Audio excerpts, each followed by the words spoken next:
This is the Danube Island in Vienna. Over 13 miles long, it's the perfect location for the world's biggest music festival. The so-called Donauinselfest holds the actual Guinness World Record with an attendance of 3.3 million people over 3 days, and even more people watch it live from home every year. And I got to play guitar for the headlining act.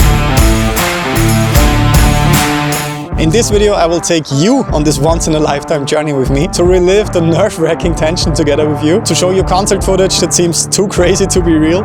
And you know me by now, there has to be a big over-the-top twist with all of this. I want to prove that you don't need the world's most expensive guitar to play the world's biggest music festival. I will use a cheap beginner guitar to play the biggest show of my career so far, because what can go wrong, right? We might have to cancel the show.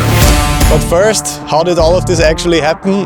Well, since less than 1% of you awesome people watching this channel are actually from my small home country, Austria, you probably never heard of these guys. They had a viral YouTube video and song with over 45 million views in 2015, and since then I got to contribute solos and lead guitar parts to 3 of their gold and platinum records and a couple of chart-topping singles. So naturally this project was a pretty good choice for the headlining slot in 2019.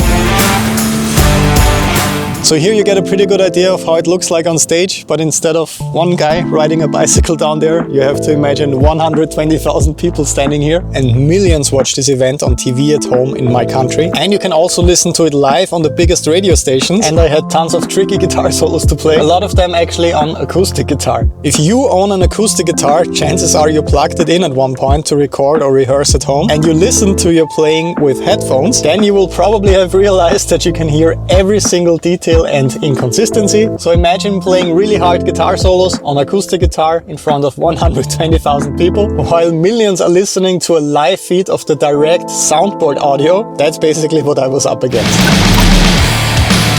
We had a rehearsal space in the middle of the woods, far away from the busy Vienna city center, and worked quite a lot on the pretty long set list for this event. I personally remember everyone joking around, saying things like, it's not that important, just a couple million people will see this performance. The extensive work that goes into preparing for these shows, combined with the pressure, can be challenging to say the least. Not only for me, of course, also for people like me.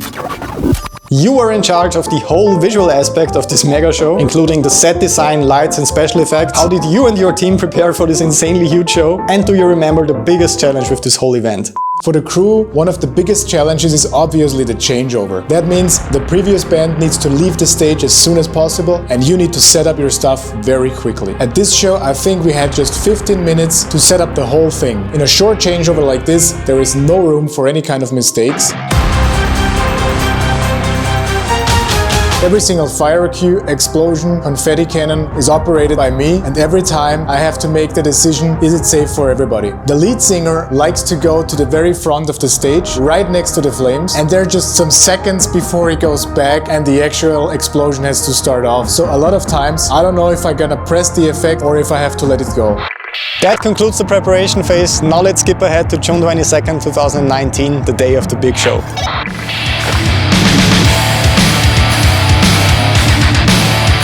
We arrived on site here on the big day relatively early in the morning, and as always I set up my usual little backstage studio to practice a bit more. And one thing that was quite unusual and really great, we got to do a very long sound check since we were the headlining act. Usually you have hundreds of bands playing on a festival weekend, so naturally not everyone gets an hour to set up their equipment and to do an actual sound check. And in fact, this is the exact spot where I was standing on stage. Well, maybe a little bit higher, I guess. Walking off stage after the sound check, we all felt really good because we have an amazing monitor tech, and we had no idea about what will happen a bit later.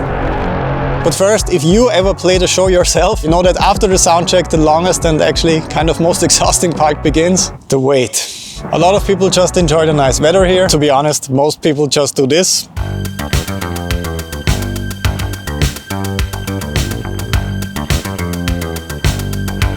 But in my case, I remember going over the solos again and again in my little backstage container. On this special day, I really wanted to play the best show of my career so far. So fast forward to showtime. When we were up on stage already, getting our in-ear monitoring set up, I remember that we were all really tense and nervous, as you can see in this footage. You could already hear the insanely huge and loud crowd. And then minutes before showtime, it happened. The entire monitoring system collapsed. We didn't hear anything in our headphones anymore, and we were told there's a big problem with the entire monitoring setup. And even if we did manage to reboot it, our settings for this show might not have been saved from the soundcheck, so we would have to play the most important show of our lives with some kind of random monitoring setup. And I will never forget these moments leading up to the show, because it completely took me out of being nervous and I just started to wonder if we can play the show at all. But our awesome monitor tech somehow pulled off the impossible and fixed the problem right before showtime, literally seconds before going on stage. And I remember someone shouting, "Go, go, go!" Yeah, that was actually me. Because of course we were already late because of all these problems. Especially when you have millions of people on an island like this and over 20 stages playing around the same times, you need a dedicated crowd traffic control unit that talks to each individual stage and tell them exactly when to start and when to end. 200,000 people heading to the same bridge at the same time would be a disaster. So next time you're at a show and you're waiting for your favorite artist to come out, please remember we're not all divas and we really enjoy making you wait. Sometimes there are some technical issues right before the show and we're all pretty much losing our minds minutes before going on stage. Here's the first acoustic guitar solo I got to play, one of the more challenging ones.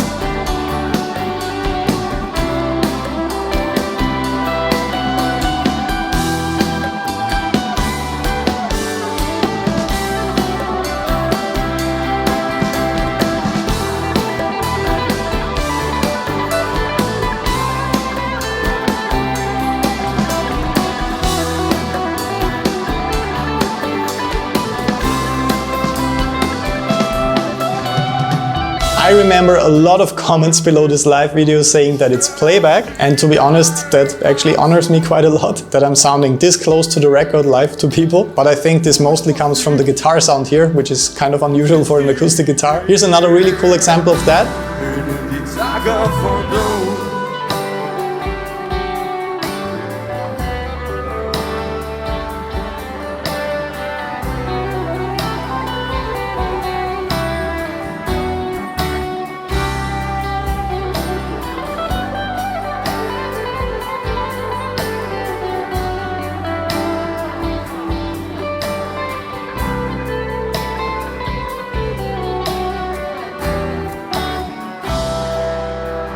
And here's the biggest moment of my live career so far. At the end of our set, before the big encore, the singers gave me the stage and I got to play an epic, awesome shred electric guitar solo.